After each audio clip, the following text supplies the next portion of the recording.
This video is your guide to find the best self-heating mug for yourself or to give as a gift. We'll start with some tests, then we'll look at similarities and differences, and last we'll recommend which mug is the best for different uses and situations, including easiest to use and the best battery life. Here are the timestamps if you'd like to skip around, or sit back, relax, and let's find your perfect self-heating mug. If you're new to the channel, welcome.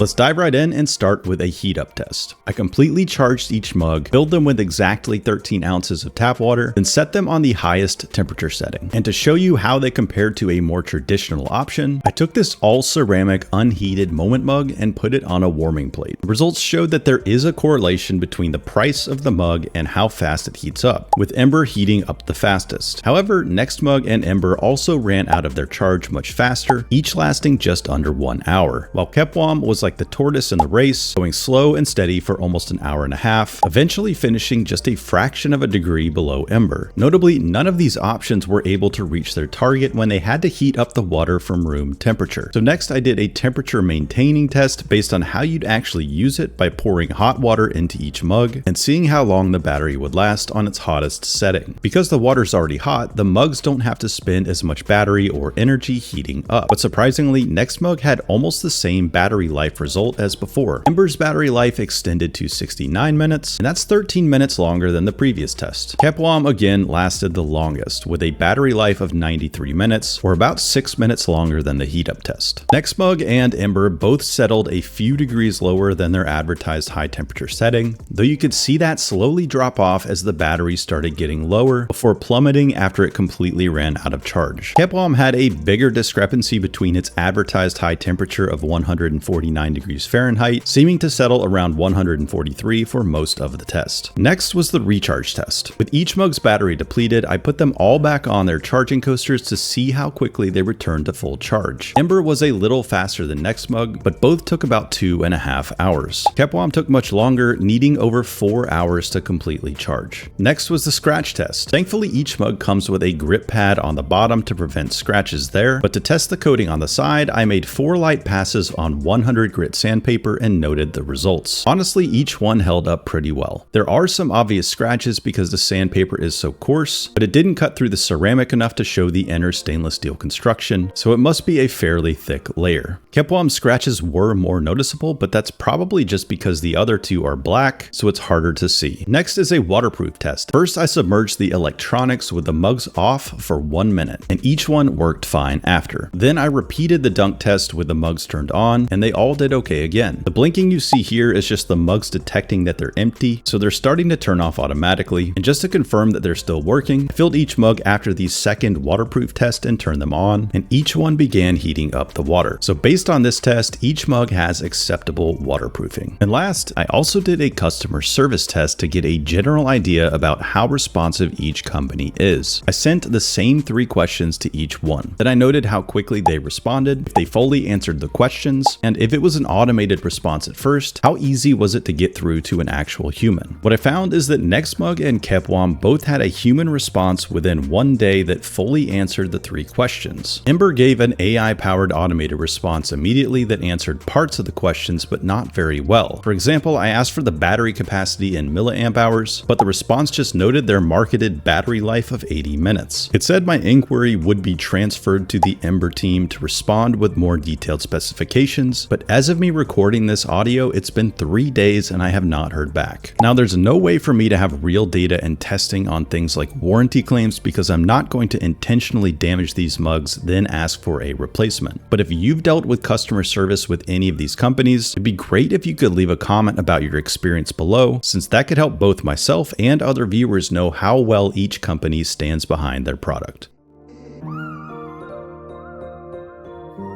Now let's take a closer look at each mug, starting with what's the same. Each one has a stainless steel construction that's covered with a ceramic coating. So notably, it's not a dual wall vacuum insulated mug, so the outside of the mugs will get warm during use. The way they work is that there's a battery and a heating element built into the base of the mug. You push a button on the side or use the app to select a target temperature. That turns on the heating element, which warms your drink from the bottom up. Each one can detect when the mug is empty, and then that turns the mug off automatically as a safety feature. They each come with a charging coaster that you can use to maintain the heat indefinitely or to recharge your mug's battery in between uses. Keep in mind though that these are all electronic devices. With any of these mugs, don't put them in the microwave or dishwasher, and make sure they're completely dry both on the bottom of the mug and on the coaster before charging. And finally, each one has a built-in grip pad to prevent scratches both on the bottom of the mug and your table. Now let's look at the differences. First, a 15-second pitch. I buy each one of these products to stay unbiased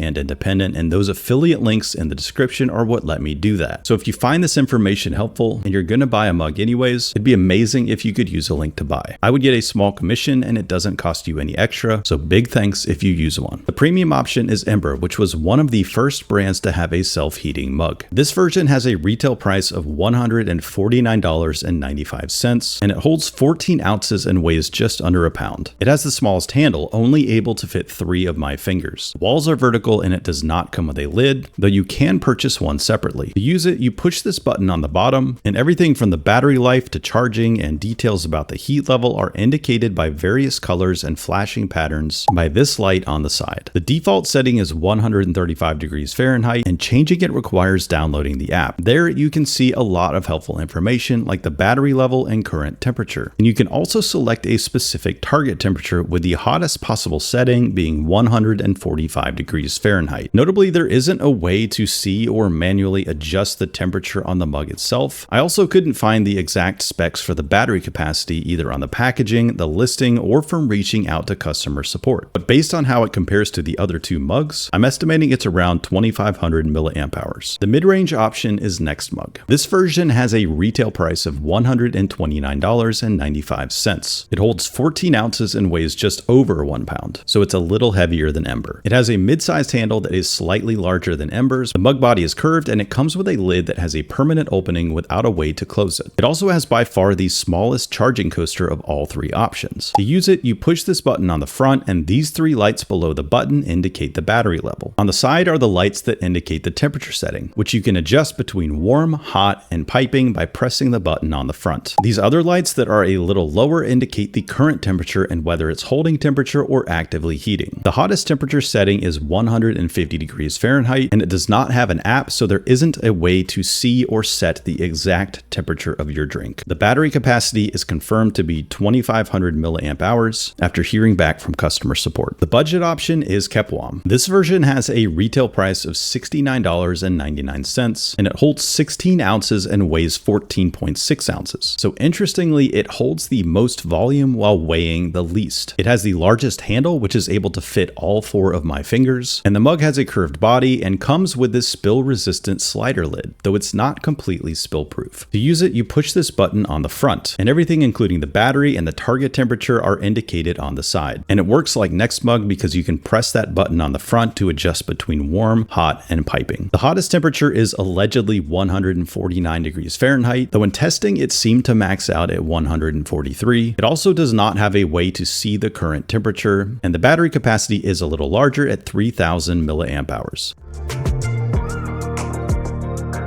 Now let's take what we've learned and look at different priorities to see which mug is the best fit. If you want something that's easy to use right out of the box and is very intuitive, Kepwam and Nextmug are both very good options that have all their controls on the side of the mug and don't need an app. Kepwam is nice because all of the indicators, including the battery life and temperature setting, are on one side, while Nextmug has the battery life on the front and the temperature lights on the side. But it is nice that you have these extra indicators that show you the approximate current temperature level and whether the mug mug is actively heating. Interestingly, Ember gives you both the least and the most information. By itself, the mug has the least information on the side, and you can't even tell what the target temperature is. But when you use the app, it gives you an unparalleled level of information and control, including the exact battery level, the exact current temperature, and the ability to set an exact target. This product has a lot of good reviews, so I think many people are using this app just fine. But I personally had issues and had to reconnect the mug multiple times. Judging by a lot of the negative comments, especially on the app itself, I'm not the only one who's had this problem. Also, by having just one indicator light, you end up having to memorize what the different color lights and flashing patterns mean, and it's not exactly intuitive. In my opinion, it seems like Ember was trying to do what Apple did with the iPhone by reducing the number of buttons to streamline the user experience, but in reality, this can make it more complicated and frustrating to use at times. And if you're like me and you don't function well before having your coffee, having to troubleshoot and reconnect the mug with your phone to get it set up right in the morning is not great. The mug with the best heating performance is Ember, so if getting your mug to the perfect temperature fast and accurately is your priority, then that's a good option. But if you're not as picky and you just want your drink to be within an acceptable temperature range for longer, you may want to go with Kepwam because it has the best battery life, and the best battery recharge rate goes to Ember. So that might be a good choice if you want a cup in the morning and another for a noon pick-me-up. Having said all of this, they're all good enough if you're just having one cup per day and are adding hot coffee or tea and just maintaining the temperature long enough to enjoy it. Picking the most comfortable to hold is tricky because it depends on a lot of factors, including your hand size, grip preference, mug weight, and the handle design. People with smaller hands might find Ember's handle to be a better fit, and for larger hands, Kepwam might be a good choice. Nextmug is in between and honestly feels the best with my size hand. Another thing to note is the cross-section profile of the handle itself. Both Ember and Nextmug have handles that are curved on the inside, which avoids the sharp edges you feel with Kepwam. But on the other hand, Kepwam has the lightest mug with the widest handle, which can help spread out the weight against your outside fingers if you have a grip like this. It's honestly a lot to consider and there's no obvious right answer. But as a general rule of thumb, I'd say Nextmug will probably be the most comfortable to hold for the most people because it's a mid-sized handle and has a curved cross-section on the inside that really does feel better. The best mug for long-term use and durability is hard to choose because each one tested about the same on the scratch and waterproof test. But from the customer service perspective, Nextmug and Kepwam both seem to be really good based on how they responded quickly and with complete information to my inquiries. I'm not as sure about Ember though. It's been 3 days and I still haven't received a human response from them. And just looking at all the negative reviews about the app not working right make me wonder what's going on with their software for so many people. You may want to check the comments though to see if anyone was helpful and shared their experience in case they had issues with any of these mugs. Now let's look at a few factors relating to where you'd use it. If you'll mainly be using this on a desk or somewhere where space is tight, Nextmug might be the best choice because the coaster is much smaller than the others. But if you're on the go a lot, Kepwam is probably a better choice because it comes with a lid that has a slider and it has the best battery life. But honestly, none of these are great for commutes because the handle is not going to fit in most cup holders, and either they don't come with a lid like Ember or the other lids are not actually fully spill proof. So instead, you may want to consider a travel tumbler like this that I hope to review in the future. But another option to consider would be to get a cup holder adapter, many of which have a slot on the side for handles. The best mug for gifting certainly depends on who you're giving it to. Ember has the best name recognition and the highest perceived value, but the widespread app and connectivity issues mean it's a gamble. It's probably a safer bet to gift a Nextmug because it looks great, functions well and intuitively, and makes a better first impression as a premium gift compared to Kepwam. And if you or the person you're giving this to is into reducing plastic waste, that gives a few bonus points to either Ember or Nextmug, which both use paper-based void fill compared to Kepwam's plastic foam. Overall, if I were to recommend one mug for most people, it would probably be Nextmug. The curved inside profile of the handle feels a lot better than the rectangular one with Kepwam, and it's a lot more intuitive and reliable than Ember, while still giving you a lot of good information and control. Couple that with the smaller charging coaster, and it just seems like more people will find it enjoyable to use this one every morning. Kepwam did leave a good impression, especially given the more affordable price point. There aren't too many huge drawbacks to it, so I don't think you'd be upset if you buy that one. It just might not have the same impact and first impression as a gift. Ember is another story. It will give a good first impression and it looks great. And if Ember had a reliable app and the ability to use it better with just a button on the side, then it would be in a solid first place because it gives you an unparalleled level of control and information. But the connectivity issues that so many people, including myself, are experiencing handling are a big drawback. So until they get that figured out and you see improving recent reviews, it's probably smart to avoid this one, especially if you're giving it as a gift. And on one last side note, if you still love all ceramic mugs, check out Moment Mugs that I mentioned earlier. I'm pretty biased on this one because I designed it, but it's a really cool handle that's shaped around your hand, and I used a lot of geeky physics to come up with a design to give you a more comfortable grip that never slips. If you tried any of these mugs or any good alternatives, let me know what you think in the comments, especially if you had to go through warranty claims or customer service. Thanks again, and happy caffeinating.